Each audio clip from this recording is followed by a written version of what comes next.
Hello, hello, and welcome to the Stop Shitting All Over Yourself podcast with me, your host, Vanessa Konecki. We're on episode 94, and today I have a real treat for you. We have not one, but two guests, Amy and Nancy Harrington. Now, I'm really excited to have them on because they have created a community called the Passionistas, which in a very short period of time has created an enormous amount of change and impact in my life. You'll learn from talking with them that their passion is to create a community or a space where people truly feel like they belong, regardless of what their experiences are, their backgrounds are, whether they have darker skin or lighter skin, whether they're gay or straight. How do you create a space that is actually truly safe and creates a feeling of belonging? And that is not an easy thing to do. It's very easy for people to say that, oh, this is a safe space, or this is a space where we bring people together. But it's a very different thing for someone to actually be able to create a community that does just that, where the community members also feel that this is a safe space for where they can engage and share incredibly vulnerable and difficult experiences that they're having. And how do they and feel safe leveraging that community for support, for guidance, for resources, for direction. Anyone can say the words that this is the space. I mean, every company in the world says, oh, this is a safe space. But I have very rarely been in spaces where I truly believed that the community feels that same level of safety and community that's in there. And they are very, very adept at not just growing the community, expanding it, but also leading it by example, by creating and by being vulnerable and by creating safety and fences around it. So what's really great about having these two on is I'm hoping that listeners who are looking for a community space where, because it's hard to find community and it's also hard to build community, right? So building community is hard and finding community is hard. They've taken the guesswork out of that part because they've got the space, they've created the environment, they've created the safety. And then it's up to each of us individually to go in and say, okay, this is a space for me. This is not a space for me. From being a part of this group, we have multiple guests from the community in there. Dr. Melissa Bird is coming. We heard from Julie already. And then one of my coaches, Safriana Luna, she is also from this community. So I found that it actually walks the walk and talks the talk. So I'm really looking forward to hearing, one, what your experience of this podcast is after you listen to it. And then two, I'd love to see you join the group, see you in there, but also learn a little bit more, and feel free to put it in the comments or even send me an email to let me know sort of what challenges you feel that you're facing in building community, because ultimately, or finding community, because ultimately that's sort of what it's all about in terms of creating emotional safety, is having a place that you feel like you can go to, a place to call cheers, where everyone knows your name and you feel safe in there. So without further ado, I'm going to let us listen in to Amy and Nancy Harrington, our podcast, specifically talking about creating authentic belonging. So let's listen in. Sisters, welcome. I'm so happy to have you on the podcast. Stop shitting all over yourself. I want to just share with everyone that one of the reasons why I wanted to have you on the podcast is because when we met, which I'll be honest, universe puts people in my path, and I know someone introduced us, but in the end we just become one big family, and I feel like I've always known you, is that we talked in our original conversation, I'd love for you to share a little bit more about this, about finding places where women feel safe to hang out, talk about things that are important to them. So I'm curious to know, sisters, Passionistas, for my listeners and our friends, how did this Passionistas idea come to be, and what was the inspiration for it? Well, how much time do you have? I was saying short answer, right? We got 30 seconds. Go. 30 seconds. 30 seconds. The answer is we have done all sorts of crazy, crazy things in our lives. We were in entertainment and a long career. I was kidding. It doesn't have to be 30 seconds. It can be as long as you want it to be. I've already wasted. No. I was kidding. I was totally kidding. All right. The shorter answer is, we had careers in entertainment. We both wanted to leave our careers at the same time. So we set off on a journey of not knowing exactly where we wanted to go, but knowing we wanted to do it together because we trusted each other more than anyone else in the world. And we knew that was the most important thing. And we ended up in the world of celebrity interviewing, which was a blast. We had so much fun, especially doing it together, interviewing all these people that we watched on television. Oh my, Throughout so our like you two were whole sisters interviewing people like, and oh my God, like what fun. Laverne and Shirley, for example, who we People would love being sit interviewed by sisters. It's just so fun. yeah. Such a good Yeah. time. So we did that for years and years and years, and we still do it occasionally, and we love it. But we felt like we wanted to do something more impactful, Yeah. so we started a podcast to shine a spotlight on women that didn't get their stories told, and to help share their stories. And so we started the podcast, and that sort of escalated into a subscription box full of products by women-owned businesses, and that turned into a women's equality summit during COVID, which was a global 3-day event. Wow. So we just kept doing all these crazy ideas we had that put themselves in front of us, and finally someone said to us, "You're driving down the road while you're looking at the map. Pull over, make a plan, figure out where you're going, and then get back on the road." So we did that last year, and we rebranded, and we really thought about what our audience needed. And what we kept hearing over and over and over from women was, "I wish I had what you guys have." That undying support, that loyalty, that friendship, the fun, someone to listen to you and bounce ideas off of. And we were like, well, we can give them that. We did this whole exercise for months. What are your 4 keywords? And we kept coming up with all these things, and we weren't landing on the right word. And finally, we realized sisterhood. Sisterhood is the word. Sisterhood is our secret sauce. Sisterhood is our magic. So we created this online community for women who can come and be part of our sisterhood. And we welcome, literally, figuratively and literally welcome every single one of them into our sisterhood. And it's a place where women can come and be their authentic selves and share their wins and their losses and their struggles and support one another and get resources and education and things like that. But mostly it's a place where they can just come and be themselves and get support. So actually I wanted to ask, because that's what you mentioned, something really important. You mentioned that they said that they wanted to have sort of what you had, right? Mm-hmm. And so my sister and I are also really, really close. And there is something, I often say that she and I are greater than the sum of our parts. So like there's me and there's Syra, but then there is something else that is created when we are in the same space together, right? And we're working on something together in synergy and in unity. And do you find that when you two are apart, there's Nancy and there's Amy, and then like when Nancy and Amy come together, there's like a third creature that gets born? Yeah, Amy Nan. Our niece used to call us Amy Nan. Amy Nan. Yeah, absolutely. And it's funny, we used to joke about this, but we would do red carpet events, do interviews on a red carpet, and the publicists knew us as a team. And if we walked up to the publicists alone, they'd be like, "I don't know who you are." Right, I don't. And then Nancy would walk up beside me and it would be like, "Oh, hi guys, how you doing?" Oh my gosh, that's so funny.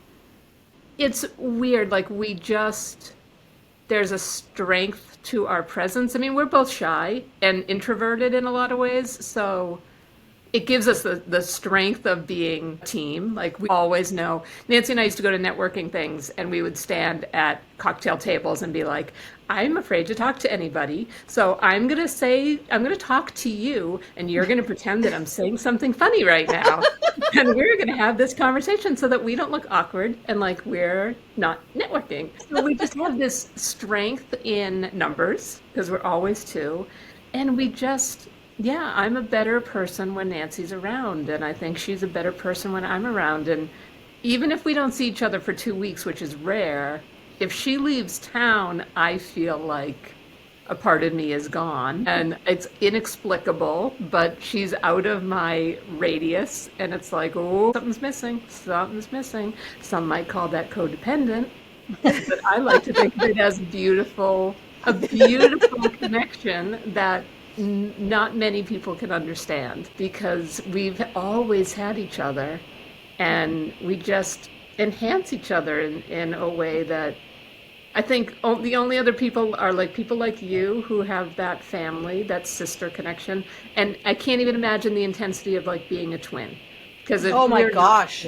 and I always think, God, if this isn't what being a twin feels like what is that connection like? Yeah. I was Yeah. just watching that on Kelly and what's his face yesterday. I went to get an X-ray on my foot, and they had that on the show, and it was Kelly, and they had the wrestling twins, Nikki and Bree, and like then and they were having that conversation. It was really interesting. I'm going to tell you. So this was kind of interesting, right? So Kelly asks, she says, "So do your kids, are they similar?" Right? And so Nikki says, "Oh yeah, our kids." Or wait, Bree says, "Our kids are totally similar." And as Nikki says, "Oh no, they're not the same at all." So that was really kind of funny. And then they kind of like backtracked to kind of like meet. Oh yeah, we totally agree because we're twins. But that was actually really funny because they actually did not agree initially. And I was like, "Ooh, this is so interesting." Fight. I know, right? We very, very rarely disagree. Yeah. It's crazy, and we can probably count on our hands the number of times we've had like blowout arguments, and usually they involve us being hangry on vacation. Yes. Sire and I do this thing where you're like, if we get to this point, and so like we'll say, "Do you just need to fight? Like, is that what do you just need to get that out? Like, because sometimes you kind of just need to let the release out and do the fighting, and then you're like, and like you can't really do that. Like, you can't do that with your spouse, right? Because like that just doesn't work." No. Yeah. No. So now, like, when you think about it, you wanted to develop that kind of community. And what's interesting is, over the course of the last few weeks, I've had an opportunity to meet people in your community. And they say the same thing, right? So this is like, it's not only that your intention was to do this, but you've really built this space. And I'm curious to know, like, as you were building this community, because having built my own, I know it is not easy. Because, like, it's not easy to not just build, but make sure that what you want to have happen in the space is happening in the space. So, as you were doing this, I'd love to hear a little bit more about like the kind of thought that you put into like the people that you made, like Melissa Bird, head of their own sections and so tell me a little bit more about how you navigated that space of creating peer leaders within the space. Well, I think one of the most important things for us is that it's an inclusive space and that it's a diverse space, because I think so many of these kind of spaces aren't. And it's one of our key tenets is to serve women in marginalized communities. So I think it was intentional to go out and find women from various communities to be part of our group. And I think that instantly sets the tone because everyone feels welcome. So yeah, our power passionistas are Dr. Melissa Bird, who is a Native American clairvoyant Christian witch. So that pretty much covers everything right there. But if you need additional diversity in the community, we have Crystal Lanice Walker, who is a DEI expert. We have Selene Luna, who's a disability rights activist.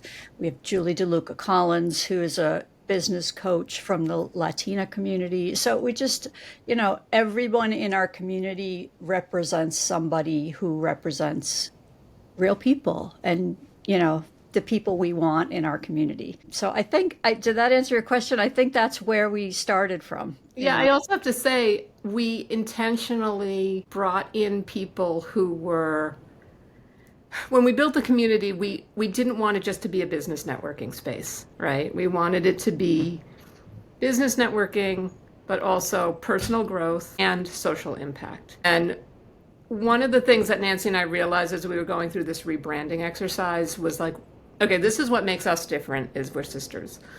What makes the women in our community different? And we realized that every single one of them, when you have a conversation with them, the first thing they say to you is, how can I support you? What can I do for you? And it's like, we called you to see how we could support you. Like, we didn't call to ask you for something.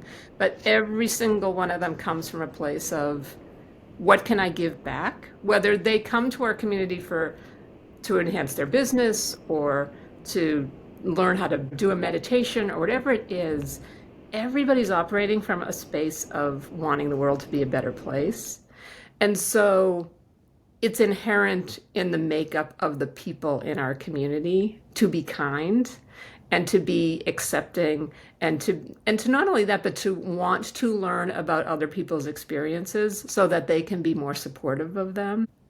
I think that what's happening now is people are recommending other people to join. So they're bringing in, they're that person, and now they're bringing in more of those people. And they're saying, like, I'm in this community. You've got to check this out because this is actually working. And Dr. Bird is a great example because she is one of our dearest friends. If you now know her, she's also can be a tough love person. And when we told her we were going to do this, she was like, that's great, you guys. And about 6 months into it, she said to us, I wasn't sure if you could pull it off. She said, it sounded good on paper, but it was like, are they really going to be able to do this? And she's like, you've done it. And she's basically left social media now and just hangs out in our community because it's a safe place where you can post anything and people aren't going to trash you or come after you or be mean or give you advice that you don't want. And it just, I think it really is a testament to the people who are in the community that it's working as well as it is. It's true. A community, like, it's the people who make the community can only do so much, right? In the end, it has to be the community that leads the community, right? That's sort of how it ends up being. Yeah. So, you set the tone, but if no one's buying in, then it's not gonna, and go ahead. Please. No, yeah, I agree. Yeah, absolutely. Something that you said, which is really interesting, is that one of the conversations that I think happens a lot, and I hear it all the time from anyone who is in the social impact space or who does liberation work or is working on dismantling systems of oppression, is that it is so lonely and it is so hard and it is so isolating. And it can feel like what you're doing or what you need to do, not what you're doing, because what we're doing always feels like it's never enough. But it always seems like the amount of work we need to do is so much more. And, the system's set up that way to make us feel like, we can't make a difference. And what I'm finding is, and this is what I was looking for, which is why the universe will deliver if you just say the words out loud, right? Because one of the things that I started to notice is that there's so many more of us than there were, say, 10, 20, 30 years ago as the communities start to build and connect. And you've created a space where people who are in the space of doing the work, who honestly don't have the time, energy, or wherewithal to be able to set up, and it's too much work, right? You've created a space where they can come, share the work they're doing, engage with others, and kind of like remove some, and honestly, like I'm tearing up a little bit, like remove some of that feeling of like loneliness. Yeah. Absolutely. And that really was our goal. That was, we know the women in our community are too busy to have their own communities, but they want community. So that's what we do. That our whole goal is to just build the community for them to come to and bring their work. And all we do every day is talk about wonderful women and the work that they're doing. Like, that's our whole, we don't promote ourselves, we promote the women in our community. That's our whole point. So yeah, it's all about that. That was our goal with the Power Passionistas, was to give them a space to share their stories, because no one's listening to them, or they feel like no one's listening to them, at least, And we're stronger together. Yeah, I was going to say, like, not a lot of people are, I think now more are, but I think more people aren't being listened to, right? And like, I think that if I've tried to learn how to be a better listener, and when I find that like people feel like they're really being listened to, I don't even know how to deal with it when someone's actually hearing what I'm saying. Right? I know. And I think the loneliness thing is really, really important. And it's one of the top things that Nancy and I wanted to address, because I was born into a family of 4 other siblings. There were 4 before me. And I never really have felt lonely. I've been lonely. I lived on the West Coast by myself for a long time, and everybody else was back east. So I felt lonely, like I was separated from them. But I also have always known that all I had to do was pick up the phone, and there was somebody at the other end of the phone. And working with Nancy and having her as my best friend, I've always known that I'm not alone, and I don't need to feel lonely. Even if it's just on a Friday night when we live across the country, I can call her and be like, I don't have anything to do. And we know so many women who are working at home, or their kids just moved out of the house and they're empty nesters, or they just got a divorce after decades. And they feel really, really lonely. And we want them to know, the second you join the Passionistas, you are one of our sisters. And so you never have to feel that way again. And if you are feeling that way, you can literally come and post that and say, I'm feeling lonely, or I'm having a bad day, or whatever that thing is.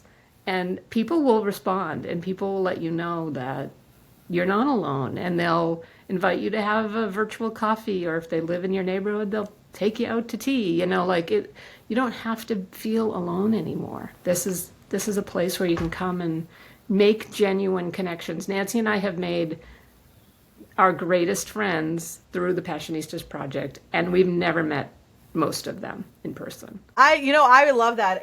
I'm a big believer that you can, for many years though, that was like, that wasn't accepted as much. Cause like, I'd be so close with people that I'd never met.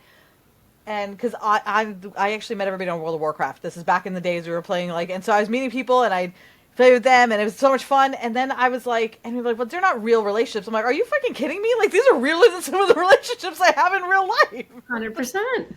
Because there's a willingness to share and a vulnerability that doesn't exist. I mean, if somebody lives across the street from you and, might tell the butcher or whatever you tell.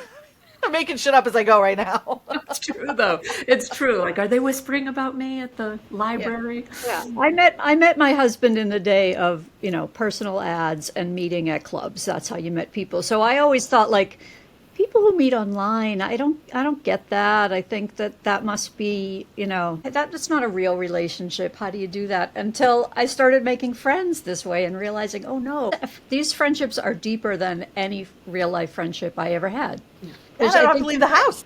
Yeah, exactly. I can do it in my pajamas.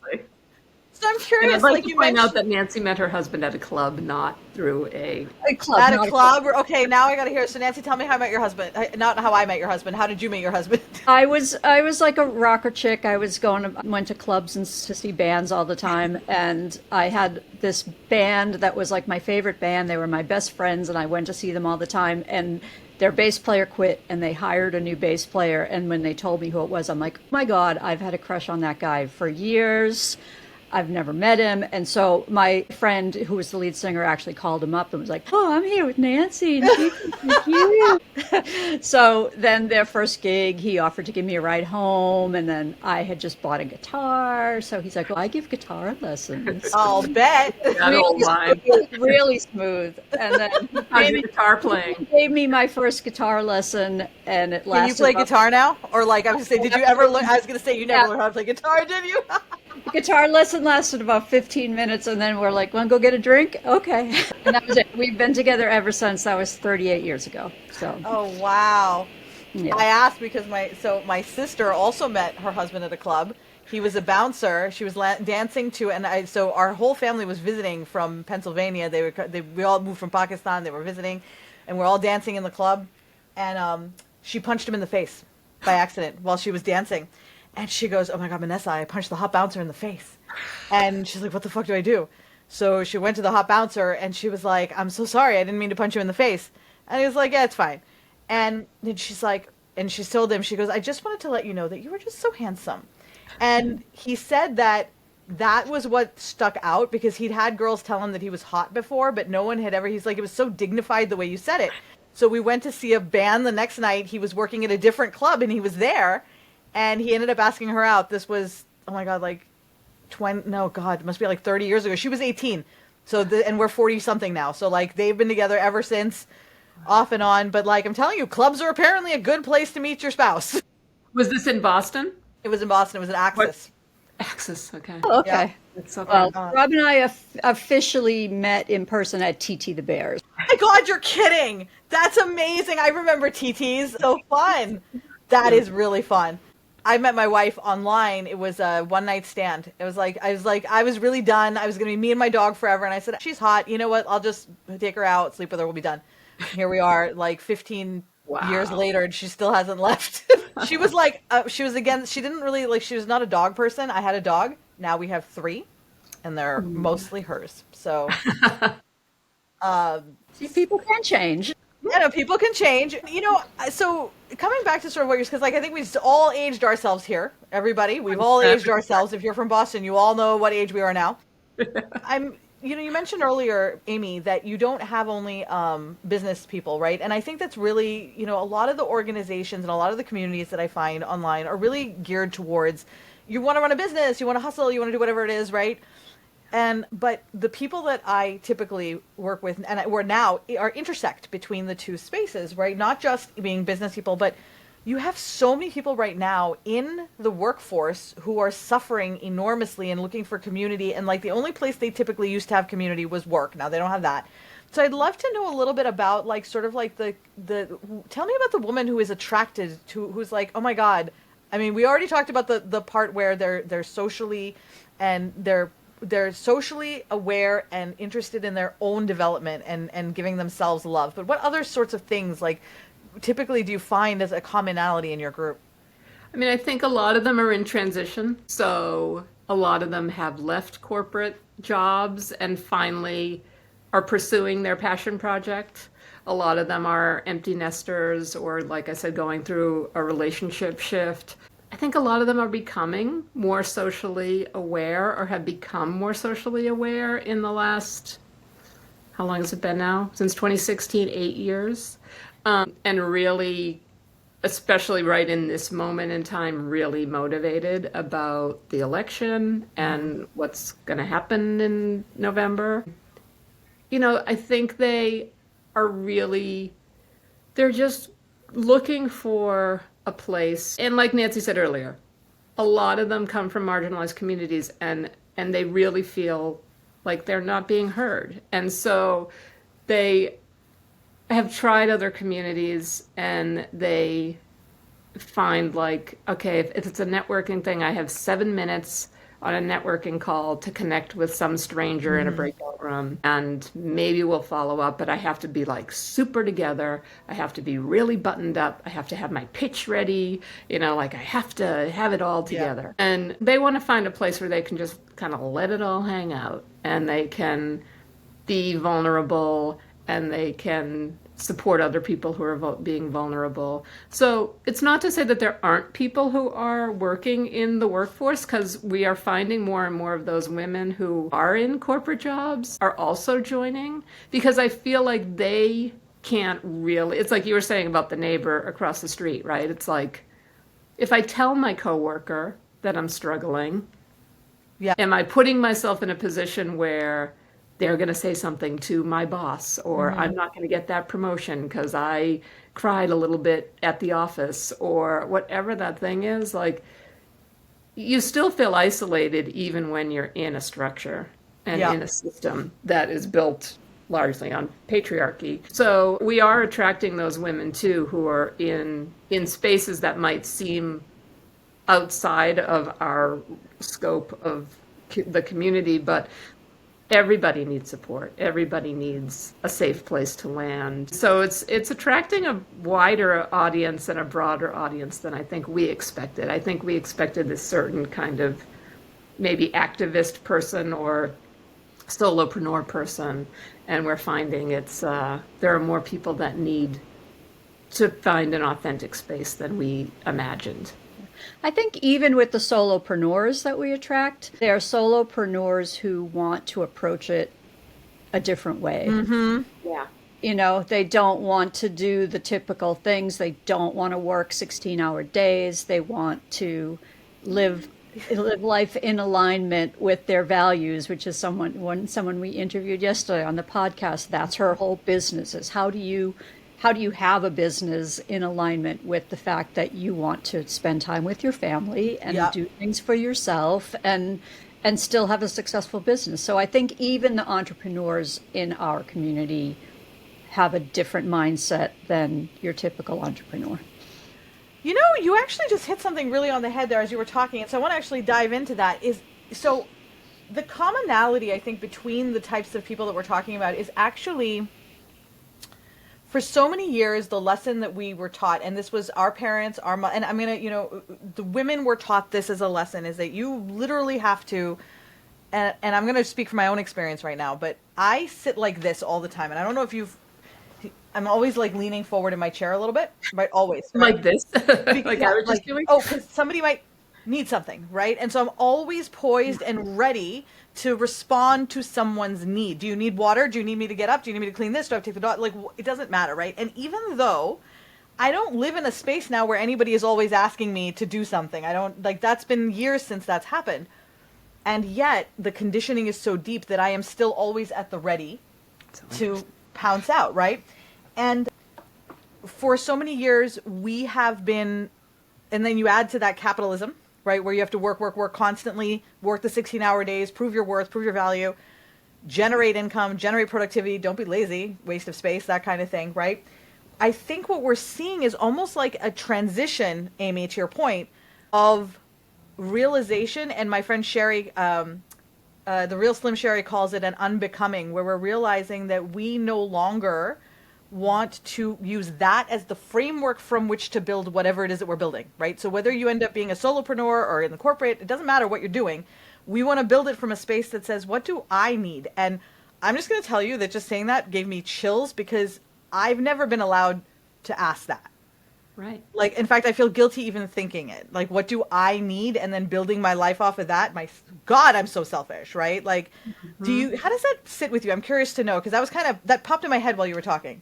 100%. Well, first of all, and then add into that being a woman from a marginalized community who has to work 10 times as hard as we do because we have a certain level of privilege built into our existence, Nancy and I. I think we're constantly trying to put other people before ourselves. And we're not used to asking for help. And even there have been 2 instances this week alone where women have reached out to us and said, and these are accomplished, very socially aware women who, one is a therapist, who have reached out to us to say, I want to know if I can post this in your space. Is it okay if I do this post? I'm not comfortable asking for things. I really don't like to ask, but I pushed myself to ask you if it's okay. And we're trained not to ask for anything. We're trained to give. And we're never going to break through these systematic problems that we have if we don't make it okay for each other to ask the question. And Nancy and I have always been like that. We've always been really afraid of asking for stuff. To this day, like, it's hard. Like, oh my God, we're doing a storyteller workshop, and it's like, we're gonna have to ask people to pay for it. And it's like, yeah, because it's a $10,000 value for $2,000. It's a great deal. Like, but shifting that mindset from like, we are offering something that is of value to, oh my God, we're asking for something. I don't want to ask anybody for something, is really hard for us. And we know so many women who just find it hard to say, I need help, or I have a question. Like, Nancy and I were straight A students growing up. I would be damned if I was going to ask a question in class. I wouldn't raise my hand and ask a question. Like, no way. No. I'll figure it out later on my own. I'll read the book and I'll find the answer. Or hopefully someone else will ask the question. Like, we're just trained not to. It was a lesson handed down from us by our dear mother, the original Passionista. She spent her life doing for others. Never did anything for herself, and raised us by modeling that behavior, but by telling us that we should put ourselves first and do what we love. But it's still hard. It's still a hard habit to break, because she modeled the behavior of putting everyone else first. So that was ingrained in us, no matter what she said. So, we had the inspiration to go and chase our dreams, but there's still that ingrained thing, like, yeah, but everyone else comes first. We also just had a conversation with, a very accomplished friend, former lawyer, very accomplished lawyer now, and now an author, mother of 3. And we talked to her the other day, and she was like, this bullshit that you can do it all is killing me.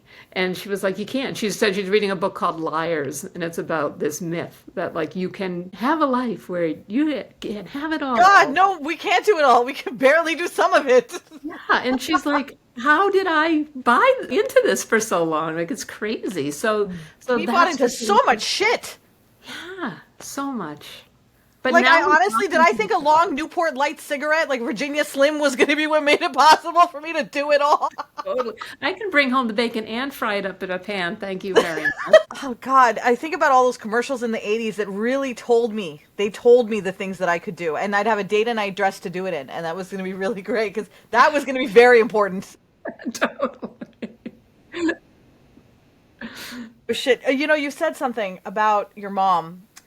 And I think I want to come back to that because, like, my friend Katie and I talk about this a lot, about the process of breaking generational curses and healing generational trauma, and how we talk about, like, my mother, I can see what she did for me and but I can also see how she modeled for me, right? And so what she modeled for me is what I am prone to, like, it is just my natural instinct of being, but I got enough to be able to break those curses now. And what's really interesting, and I don't know if either of you have children, I don't, but Katie has children and Syra, my sister, has children. So I see it in their kids, which is their kids, they're going to have their own traumas, whatever they are, right? But they have a very different perspective. And I see this with like whatever the youngest generation is now, the Gen Zs and the younger millennials, that they don't have some of this bullshit baggage that we do. And I'm learning from them because they're not telling those same stories. So I feel like if you look at what you just said, it's literally the process of breaking that curse, right? And like right now, and one of the big things for me is I like building community and having for me, I like to have a really big impact, right? And it's hard to do if you have kids. And so, I mean, not to say that people who have kids haven't had big impact, just for me, it wasn't something that was going to work. Yeah, I wasn't going to balance that. Yeah, it's just, I didn't want to balance it. I was like, I don't want my parents. Don't worry, you'll want them one day because that's your job. Like, no, can I give you my uterus, please? And I will donate it. I will sell it on the black market. They wouldn't let me take it out. I tried to get a hysterectomy when I was 25. They're like, "Are you insane?" And I was like, "Please." But the reason why I bring that up is that like this is your child, right? This is my child. Like, how do we? And I think I feel like that's really beautiful. I wanted to just say that about your mom. Like, it's a beautiful thing to watch the magic of generational curses and generational trauma and the stories of the patriarchy be broken on a podcast, right? Like, I'm sitting here talking to you and I'm seeing you break it. It's really cool. Yeah, I wish my mom could be here to see it because she would be so proud and pleased that this is happening. Fortunately, we lost her a long time ago. We were very young when we lost our mom. Amy was 25, I was 30. Me too. I was 28. My brother was 14. My sister, yeah. Oh, it's awful. It is so young. So I'm sorry. Yeah. God, I feel like you've got me crying this whole podcast more than I have in like any of the other ones. I'm like, I'm struggling to keep it together. I'm like, I can do this. I'm like crying. I love it. But that's okay. We keep having this conversation since the convention last week. When was that? The time is a warp right now. But that story that the congresswoman, I always forget her name, told about how she was having a hard time, and she was like, it was the first time I got invited to the vice president's house for an event, and she was in the middle of this huge public battle with Marjorie Taylor Greene, and she went to Kamala Harris's house and had never met Kamala Harris, and she walked up in the receiving line and shook Kamala Harris's hand, and Kamala Harris said, "What's wrong?"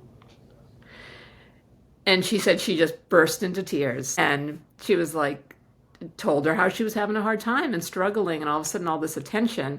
And she said Kamala Harris just wiped away her tears and listened to her and gave her advice in the middle of this huge, like, you can imagine the like people running the schedule, like, we gotta go, moving along. And we've just been saying, like, what a landmark moment that is for someone to go on national television and tell a story of a woman being vulnerable at work and a woman of immense power being supportive and stopping everything to care for her in the midst of that. Like, as a woman who worked in a male-dominated movie studio and was a very emotional person, I never in my lifetime thought I would hear that it was okay for a woman to cry at the workplace and another woman would step up and take care of her.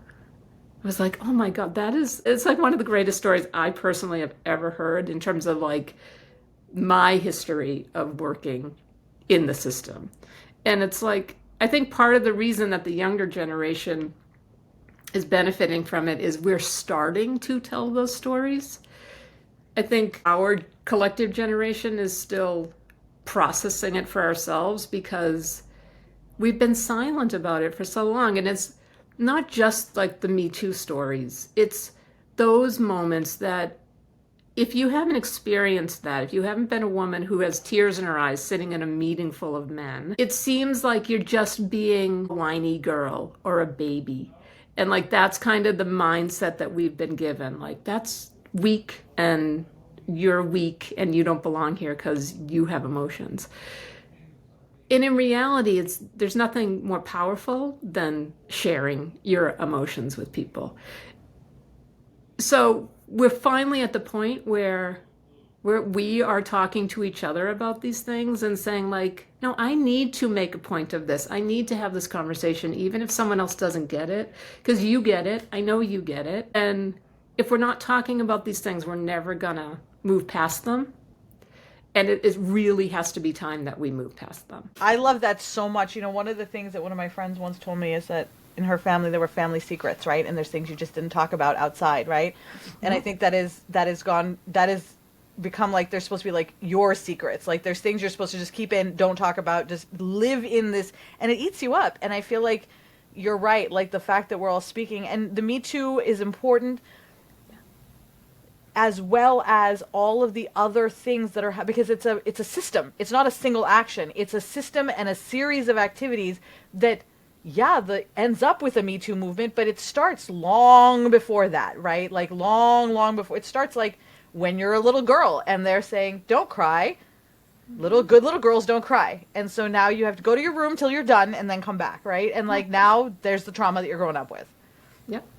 Oh my God. I realized we're sort of at 41 minutes and I'm like, shit, we're not even halfway through having a conversation. So what I actually would love to say is this, like everyone else is also crying. So I hope they all had Kleenex. I'm going to actually intro it with that. But you know, the truth is if somebody wants to keep this going and continue to hear these thoughts, there's plenty of different ways that they can engage, not just with you, but with the whole community of people that you have engaged and brought together. Can you tell everyone, because I'm a member, I'm a paid member, everybody, I'm a signed up paid member, I'm there. So now it is your turn to join me. Tell everyone how they can join me. And you also, I'm assuming you're there too. We're there all the time. We're always there. Yeah. 24/7. Away. Every time we get a new member, we text each other, yay! So yeah, you can, the easiest way is to go to thepassionistasproject.com/sisterhood. And all of the information is there. There's buttons to press for every level and all the info. All of our socials are there. And really reach out to us. We are a DM or an email away, and it's really easy to get in touch with us. And we want to welcome everyone into the community. And you're connectors too. So like so everyone who knows me, Nancy and Amy do the exact, it's like I met them and within like 3 days I'm connected with 5 people and I'm like, holy shit. And all 5 of these people are like, they're literally like stars, you know, and like, as in like, I'm like walking around in a constellation of stars, right? So it's like, it's amazing. I'm so grateful for you two joining me. Thank you so much.